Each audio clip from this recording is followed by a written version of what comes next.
Know what to eat, but find yourself not eating it. Perhaps you've been on diets and off again and just wonder why you can't stick to them. The Eating For You podcast, hosted by me, Sally Ann Pisk, will show you what's been missing so you can enjoy a healthier way of eating that lasts.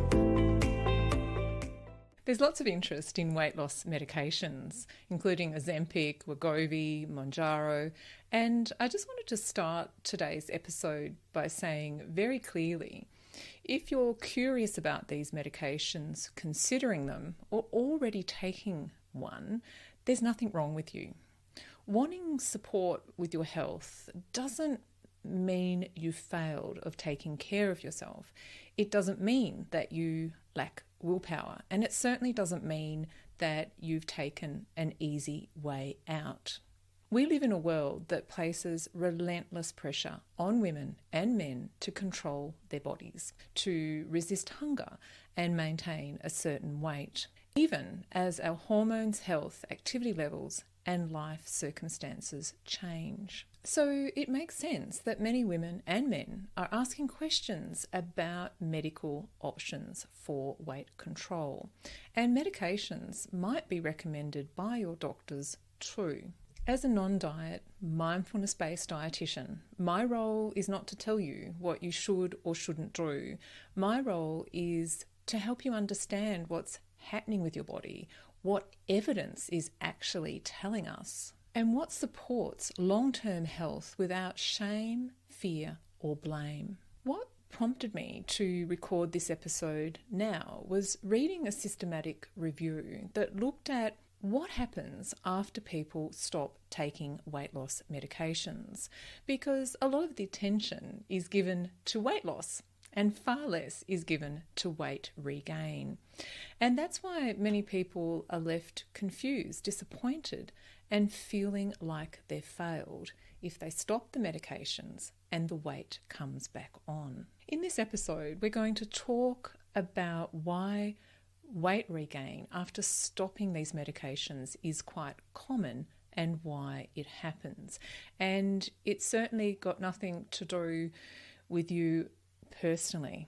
It's a biological failure. We'll also look beyond the number of the scale and talk about body composition, things like muscle, the different types of body fat, and why preserving lean body mass matters for health, aging, strength, and minimizing weight regain after weight loss. I'll briefly touch on how weight loss medications work, what people don't understand about the side effects, and what happens when medications stop, and how weight regain after medication compares with lifestyle and behavioural programs that maybe focus on changing eating and exercise habits. And importantly, we'll talk about whether it's realistic or even helpful to expect our body weight to stay exactly the same across the stages of our life. This is not an anti-medication episode, but it's not a pro-medication episode either. It's an episode about understanding and supporting your body with compassion, skill, and acceptance. Because long-term health isn't about freezing your body weight in time. It's about having tools, nourishment, and mindfulness to support your body as it changes. This episode is really about what happens after the initial weight loss, because that's where many women and men feel left without support. So let's take a quick look at how these medications actually work and what they're designed to do. I know there's endless information and some misinformation about this on the internet, but I'm really just going to give you a refresher. The modern weight loss medications such as Ozempic, Wegovy and Mounjaro are what are called GLP-1 receptor agonists. I know that's a mouthful, and they're probably often known to you as GPL-1 medications. They work through appetite suppression and appetite regulation. So these medications lead to hormonal changes that reduce hunger levels and make you feel fuller earlier.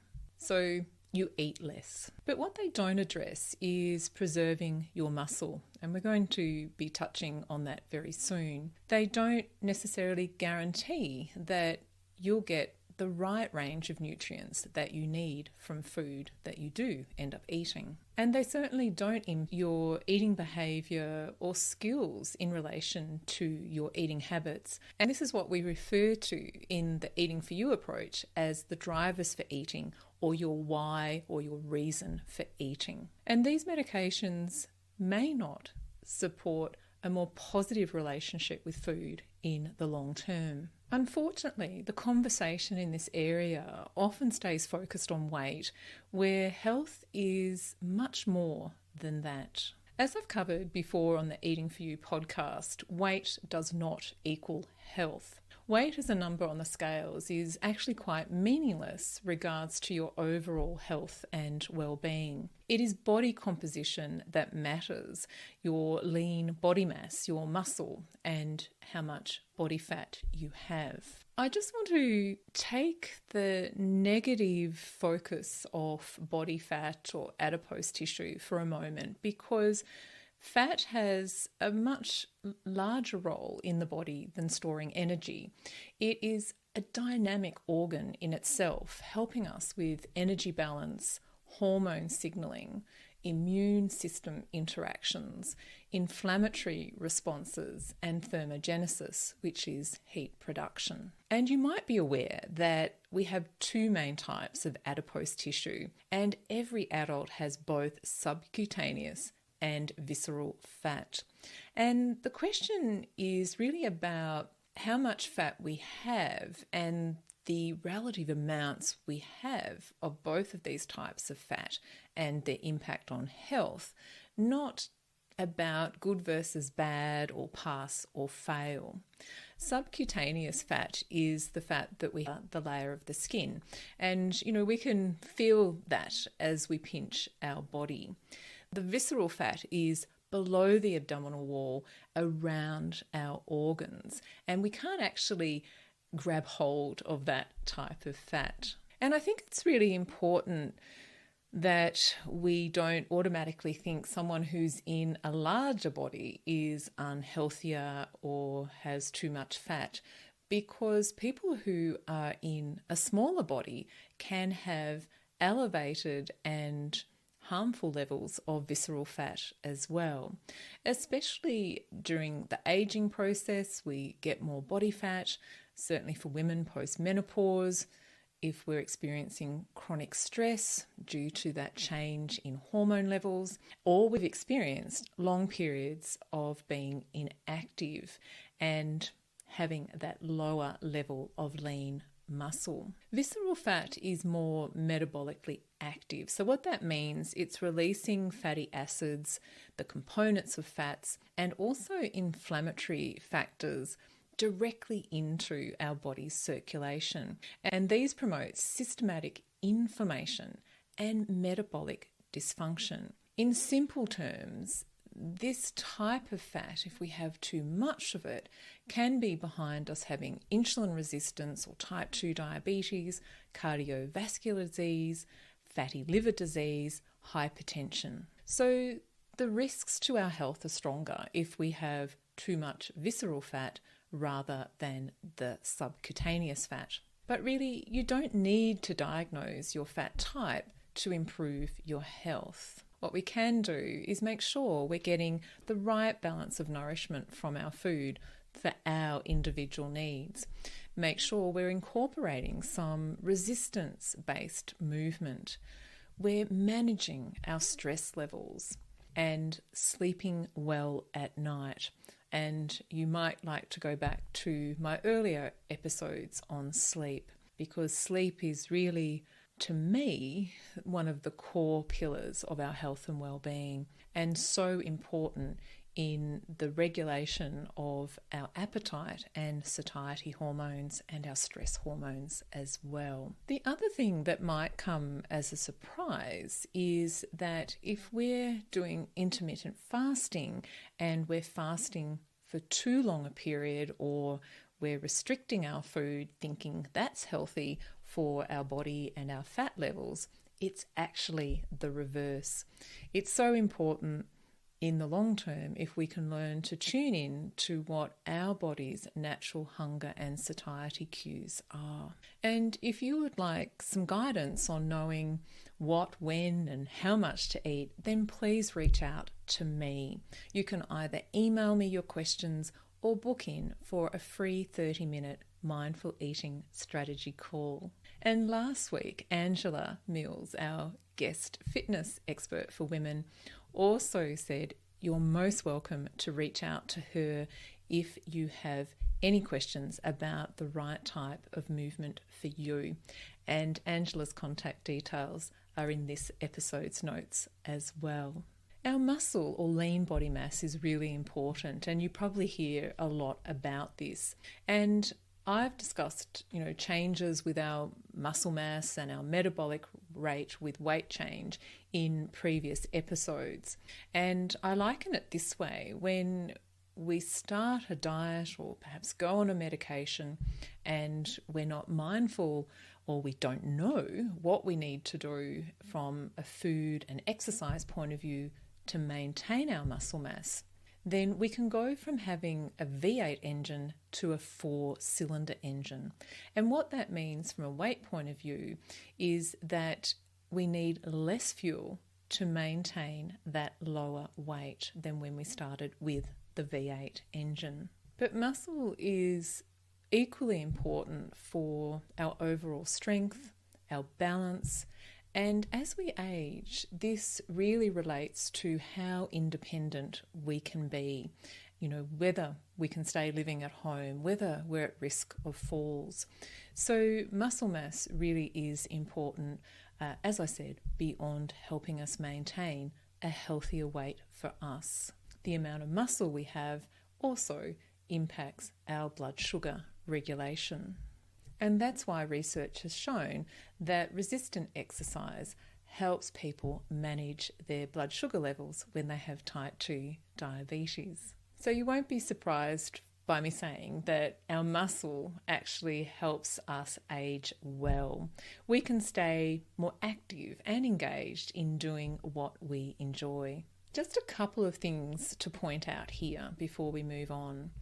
Rapid weight loss with or without medication can reduce our lean body mass. And the risk for losing muscle when we're trying to lose weight is related to how well we're nourishing our body with food and having resistance training as part of our routine. So if weight loss comes at the cost of muscle, we may see weight return, but we'll also have a very different body composition.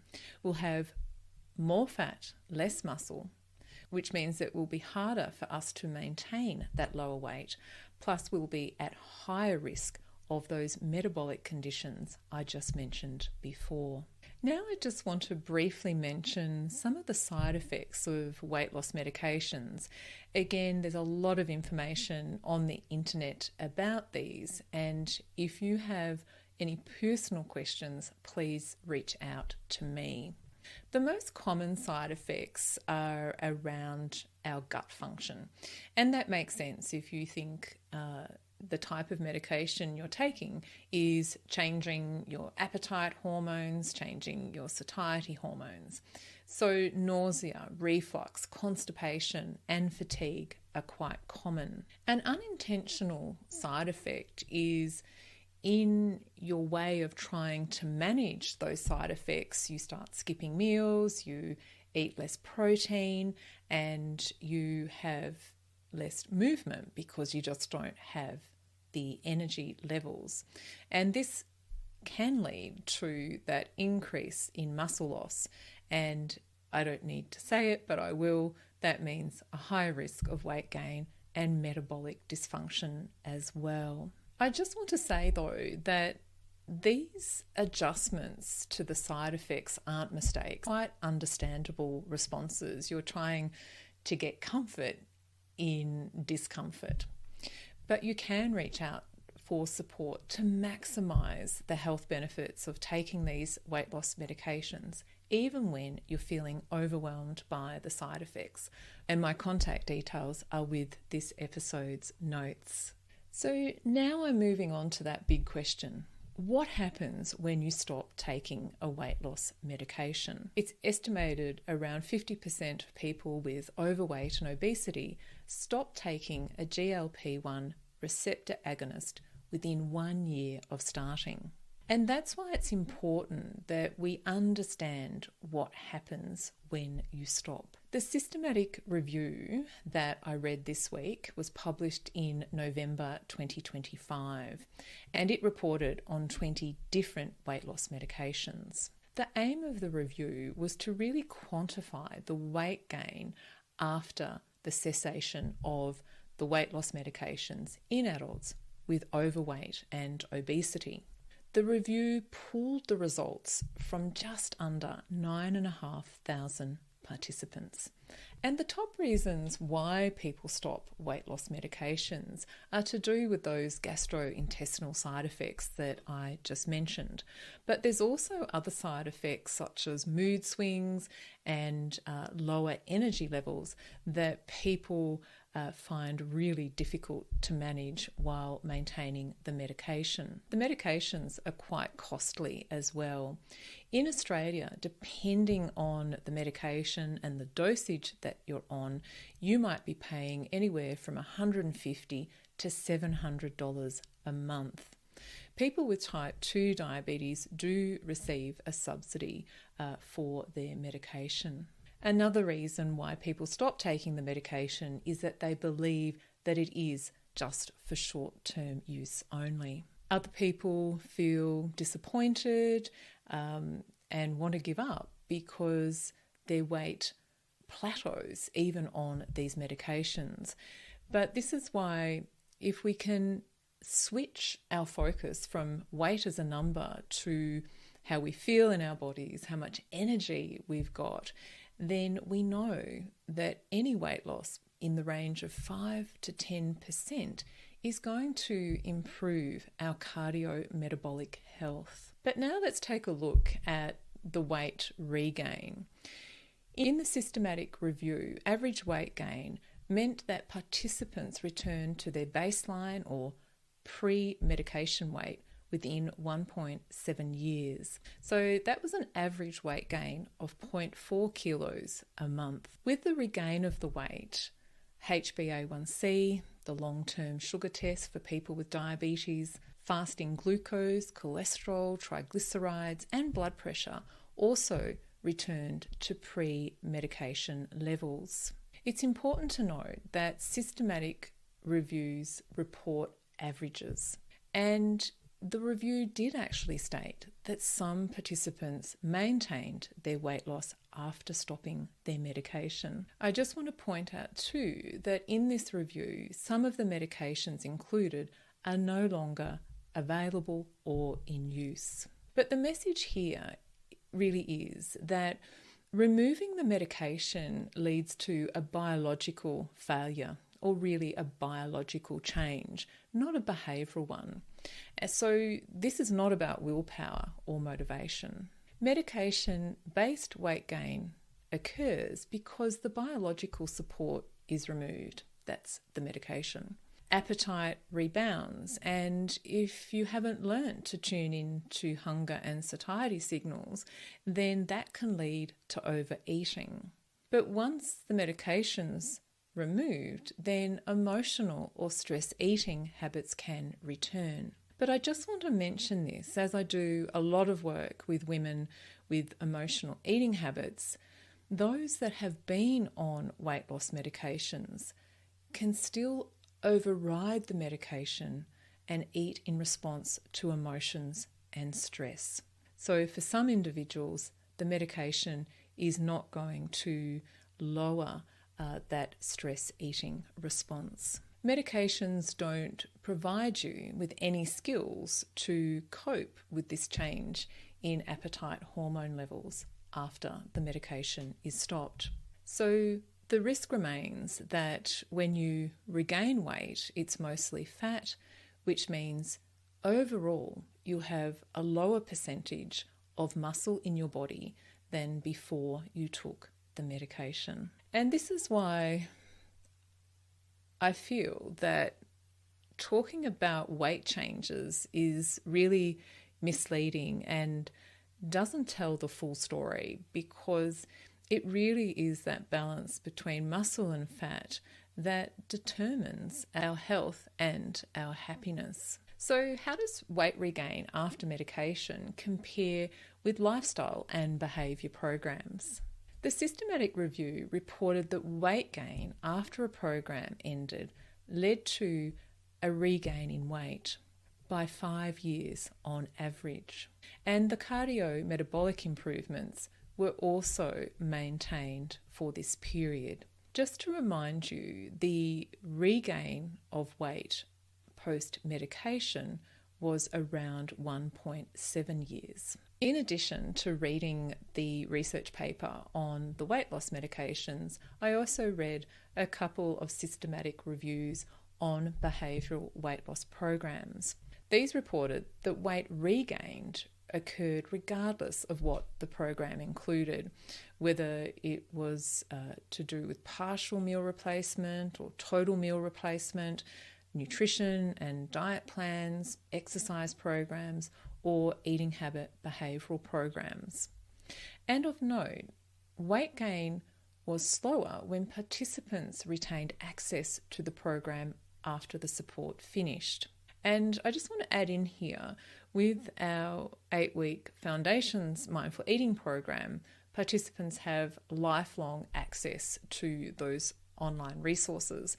And I do hear from my clients who completed the program maybe 3, 4, 5 years ago to say how valuable those resources are to come back to refresh the new habits that they're establishing, and also to pinpoint any new drivers for eating that might be causing them to eat less mindfully. The other thing that the systematic reviews on the behaviour weight management program showed that weight regain was quicker when weight loss had been more rapid, and that possibly could be related to a loss of lean body mass. It's also important to note that just like the medication review, some participants did maintain their weight they had lost post the program ending. So what we know about lifestyle and behaviour programs is weight change is often slower, and that could be related to more muscle being preserved, or potentially not over restricting food and trying to tune in to those natural hunger and satiety signals. What's most important about health and behavioural programs is that skills are learnt and they can be called on after the program has finished. Eating awareness, being able to eat in a way that nourishes you from a biological and emotional point of view, and maintaining movement habits that fit into your individual lifestyle.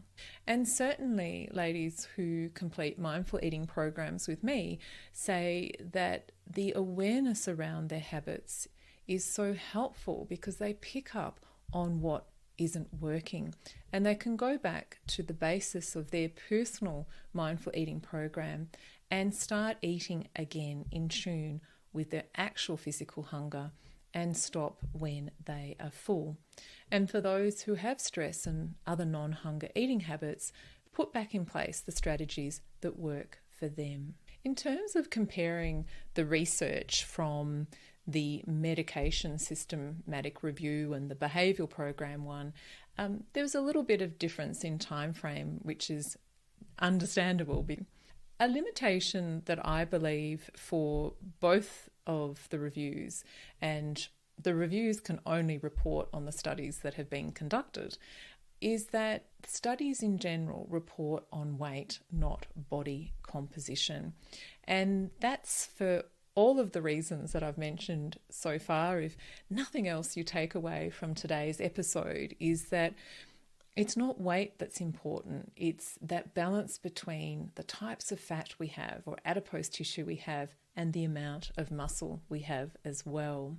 So sustainability isn't about maintaining a number on the scales. It's about maintaining new habits and being able to ditch the all or nothing mindset to food and eating. As I've mentioned many times before, one of the reasons why mindfulness works or is more sustainable because it removes the focus of weight and restricting food.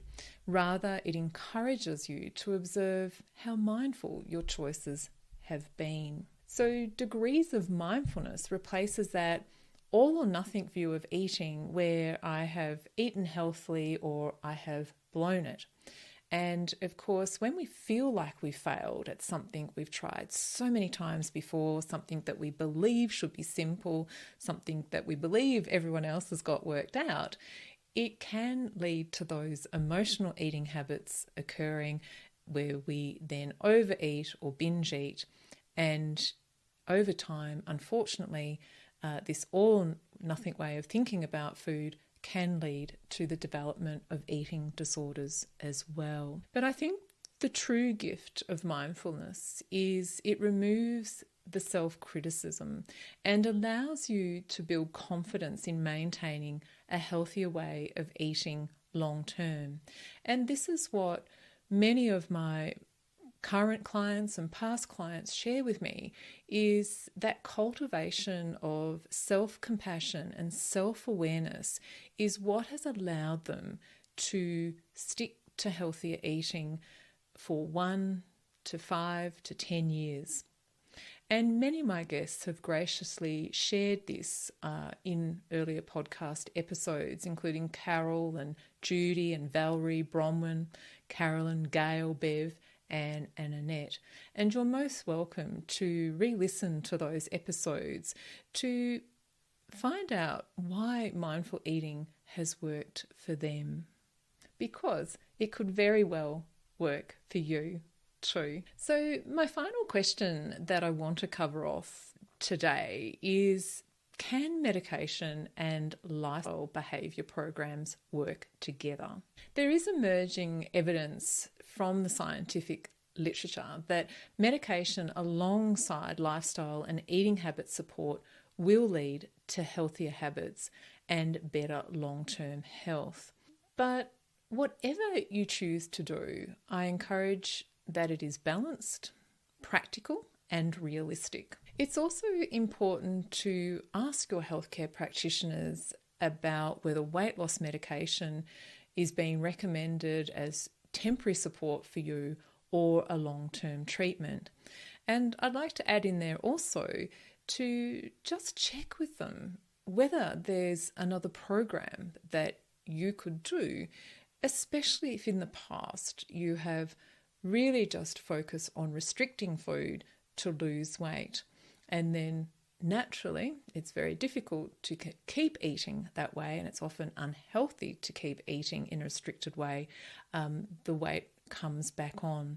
And of course, you can take up my offer to reach out to me as well to find out that the eating for you approach based on mindfulness is different to what you have tried before. And no matter what you do, remember, a healthy body composition, not just your weight, is required for metabolic health and more chance of maintaining a healthier weight in the long term.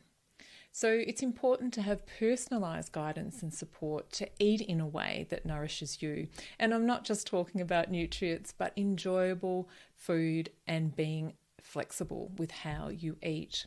Being able to incorporate strength-based movement and really establish strategies to help you change your eating habits. These 3 systematic reviews, the question that I personally was left with was, is it appropriate or realistic to maintain the same weight long term, especially with the impact of aging, menopause, injury, illness, and changing activity levels?